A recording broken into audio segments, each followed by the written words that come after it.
Bonsoir. Ça va toujours? Toujours. Est-ce que ces vacances se sont bien passées? Très. Un peu trop vite, à mon goût. Oh oui. Oui, à peine arrivé, on était déjà parti. Ça, pas eu le temps de faire la valise. De quoi parlons-nous? Le pays des autres Oui. par Leila Slimani. Ah, Leila Slimani, prêtée par ma sœur, présidente du fan club de Jean Telet et de Leila Slimani, Voilà. qui nous prête, et aussi de Michel. Welbeck, de Welbeck. Michel. Voilà, on a dit tout ça. On Passons va aux choses rentrer. sérieuses. Oui. Qui es-tu, Leila? Leila, c'est une auteure et journaliste franco-marocaine Très bien. qui est née à Rabat en 1981. Voilà, tout simplement. Très bonne année. Très très bonne année. 81, c'est également la vôtre. C'est une excellente cuvée. Voilà. Moi, j'en ai pas connu des meilleurs. Non, sérieux. Ouais. Elle a eu pas mal de prix, dont le Goncourt. Mais bref, nous, on a adoré Chanson douce, Oui. dont on a fait le retour. Et également dans le jardin de l'ogre. Oui. Moi, j'ai vraiment aimé ce bouquin. Est-ce que tu pourras mettre les petits retours dans un coin, Oui, s'il te plaît? plutôt en bas. Bon, Le Pays des Autres, lui, attention, il fait partie d'une trilogie. C'est le tout premier tome. Donc, il se nomme en vrai La guerre, la guerre, la guerre. La première partie, c'est celui-là. C'est original. Le tome 2, qui est paru en 2022, se nomme Regardez-nous danser.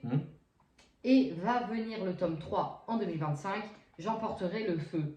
Et la trilogie sera bouclée. Ça fait partie donc de Gallimard et celui-ci fait 365 pages. C'est de la romance historique.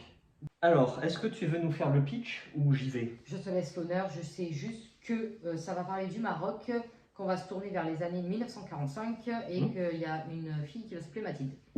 Bah, c'est Mathilde qui se marie avec le soldat Amine lors de la fin de la Seconde Guerre mondiale. Évidemment, Amine se marie avec Mathilde et va lui dire bah, moi je suis marocain, donc les us et coutumes de mon pays veulent que nous allions tous deux au Maroc. Donc quand ils se marient, ils n'y sont pas encore? Non, ils se marient en France. Donc les voilà arrivés au Maroc, et ben Mathilde, elle va chuter de haut. Bah oui, c'est pas le même pays, pas la même culture. On a affaire à ce terme de métissage. Je peux te poser une question? Oui. La Mathilde, elle est amoureuse au moins du soldat ou pas du tout? Oui. Ah, ok. Oui, c'est son premier homme. Et Amine est amoureux de Mathilde parce qu'elle est différente de toutes les femmes qu'il a connues. Mathilde chute de haut parce qu'Amine lui avait vendu un peu du rêve pour la faire venir dans son pays. Et malheureusement, il y a ce fameux terme de métissage que tout le monde semble haïr, aussi bien français que marocain. Et donc ça va être un peu les péripéties de ce couple novateur pour l'époque, mais en même temps un couple martyr. Parce qu'il va leur arriver toutes les pires merdes possibles, ils vont les avoir. Ils vont être mal acceptés? Ah bah oui, totalement. Mathilde se voile? Non. Ah, donc Au ça début, va être au début oui. Au début, oui. Ok. Voilà. Et puis après, bon, elle va commencer à prendre ses aises, à comprendre la culture, à parler arabe, à être acceptée par sa belle famille. Ça, c'est une chance d'ailleurs. Parce qu'il y en a plus d'une qui dirait toi, t'es française, la porte, elle est là-bas. Voilà. Parce qu'il y a au mieux de l'antipathie, voire de la haine, voire une guerre qui est sous-jacente. Hein. On va pas trop en dire sur le contexte. Après ce pitch franchement intéressant, qu'en as-tu pensé? Est-ce que tu l'as lu? J'ai commencé. Qu'est-ce que tu en as pensé, toi? À toi l'honneur. C'était pas la période pour que je lise un livre comme ça. Oui. Voilà. Mais l'écriture me plaît toujours autant.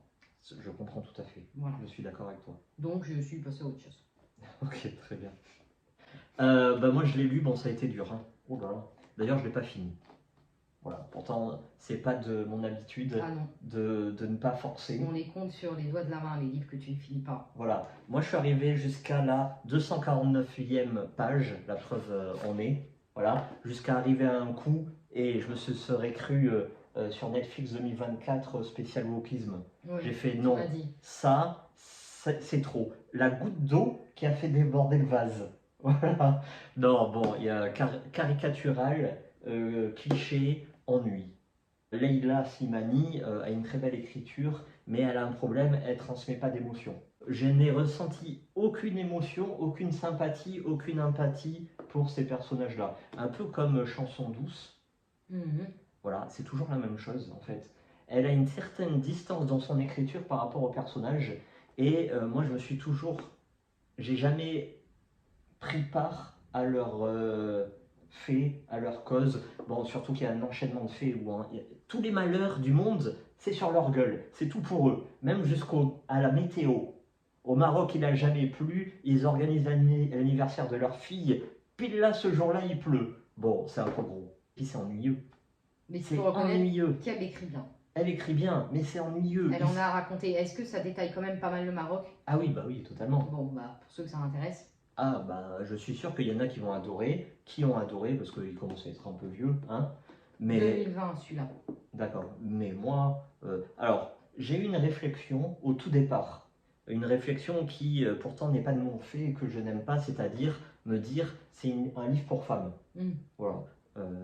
T'es témoin, ça m'arrive pas souvent de dire ça. Ah ouais. Voilà. Parce que de la romance historique, un long dimanche de fiançailles, c'est plutôt féminin que masculin. Voilà.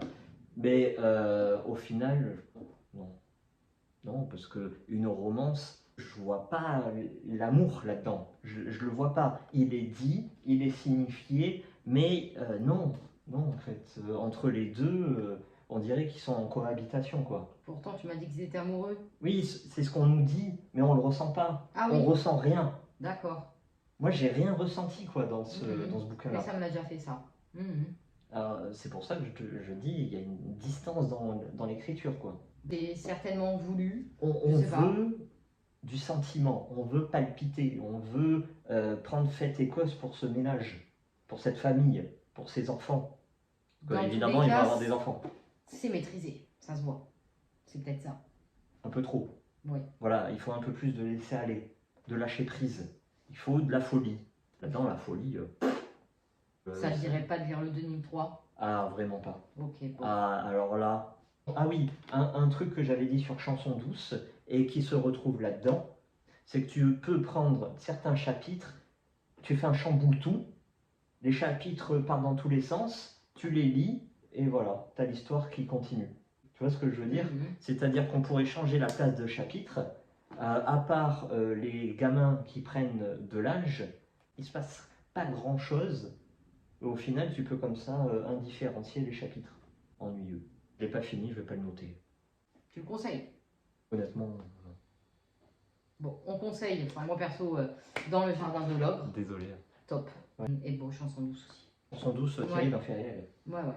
Très bien. Bon, ben merci beaucoup. Merci à vous. Et puis à très vite. À bientôt.